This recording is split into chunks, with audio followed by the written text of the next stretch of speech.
యోహాను వ్రాసిన ప్రకటన గ్రంథము 6వ అధ్యాయము 9వ వచనం నుండి 17వ వచనం వరకు. ఆయన 5వ ముద్రను విప్పినప్పుడు దేవుని వాక్యము నిమిత్తమును తాము ఇచ్చిన సాక్ష్యము నిమిత్తమును వధింపబడిన వారి ఆత్మలను బలిపీఠము క్రింద చూచితిని. వారు నాథా సత్యస్వరూపి పరిశుద్ధుడా ఎందాక తీర్పు తీర్చకయు మా రక్తము నిమిత్తము భూనివాసులకు ప్రతిదండన చేయకయు ఉందువని బిగ్గరగా కేకలు వేసిరి.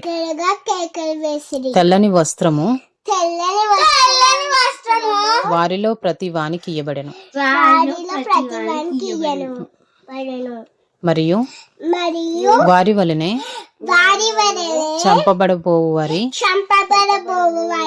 సహదాసుల యొక్కయు సహోదరుల యొక్కయు లెక్క పూర్తియగు వరకు ఇంకా కొంచెము కాలము విశ్రమింపవలెనని వారితో చెప్పబడెను.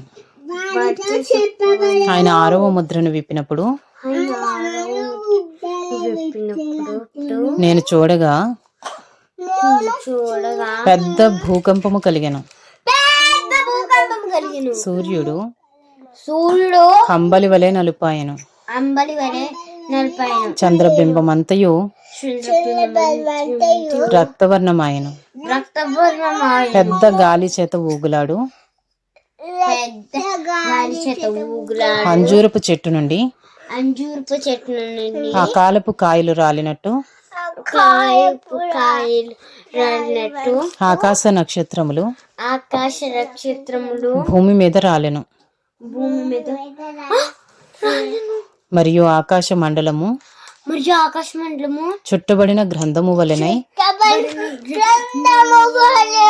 తొలగిపోయెను. ప్రతి కొండయు ప్రతి ద్వీపమును వాటి వాటి స్థానములు తప్పెను. భూరాజులను ఘనులను సహస్రాధిపతులను ధనికులను బలిష్ఠులను ప్రతి దాసుడును ప్రతి స్వతంత్రుడును కొండ గుహలలోను బండల సందులలోను దాగుకొని సింహాసనాసీనుడయున్న వాని యొక్కయు గొర్రెపిల్ల యొక్కయు ఉగ్రత మహాదినము వచ్చెను. దానికి తాళజాలిన వాడెవడు? మీరు మా మీద పడి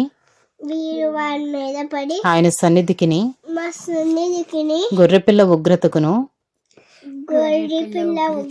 మమ్మును మరుగు చేయుడి అని పర్వతములతోనూ బండలతోనూ చెప్పుచున్నారు.